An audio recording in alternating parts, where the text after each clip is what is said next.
Hey, thanks for tuning in. I'm so glad you and so many others are enjoying this. But I just have one favor to ask. It's just one, and it's free. All I ask is that you subscribe. It's the easiest way for you to support me continuing to make this stuff. Oh, I do have actually one more thing to ask. Enjoy the episode.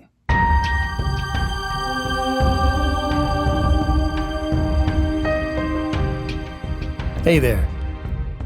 You showed up. Thank you. I'm Sandy Robson, and this is The Sound of Books. Today I bring you episode 4 in the Entrance Experience.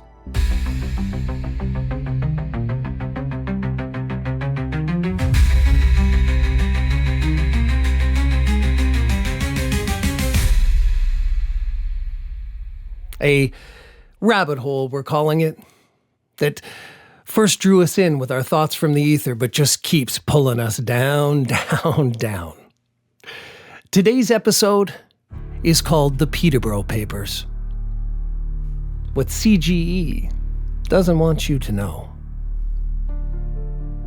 What happens when you try to find the documents that prove everything we've been talking about? The Peterborough Papers. That's what researchers call the collection of declassified documents, corporate records, and government files that should tell the complete story of Canadian General Electric's wartime operations. But should is the operative word. Here's what we know for certain. CGE's transformation during World War II was massive and well documented. Workforce doubled, new specialized buildings, military contracts worth millions, radar components, electronic warfare systems, and logical connections to Camp X intelligence operations. But here's what's fascinating, and, to be honest, deeply troubling. When researchers started digging into CGE's wartime activities, they discovered something unexpected. Missing records. Classified files that should have been declassified decades ago. Corporate documents that mysteriously disappeared. The Trent Valley Archives in Peterborough holds the Canadian General Electric plant's news collection, but with significant gaps during those very crucial war years.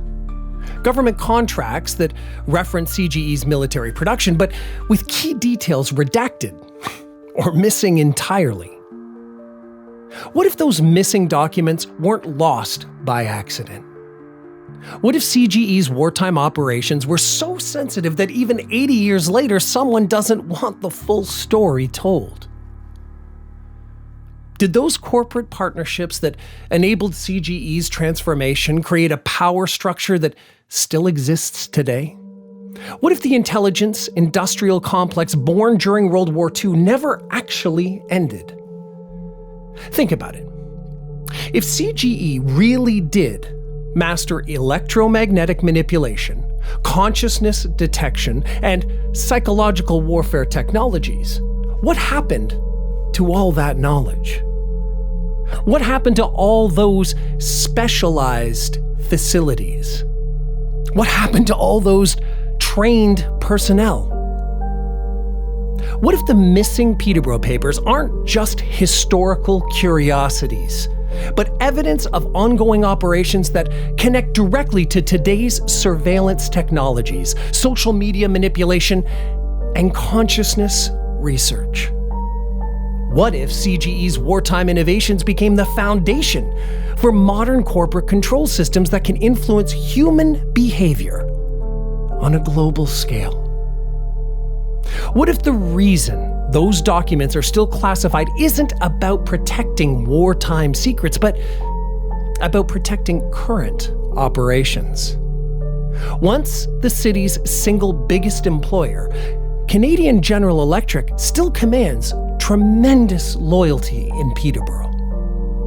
The documented facts tell us that CGE was a crucial part of the Allied war effort, but what if that war never really ended? What if it's just moved from the battlefield to the boardroom?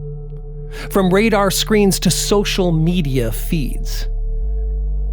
Is this where corporate power and government intelligence first merged into something that can reach into the deepest corners of human consciousness?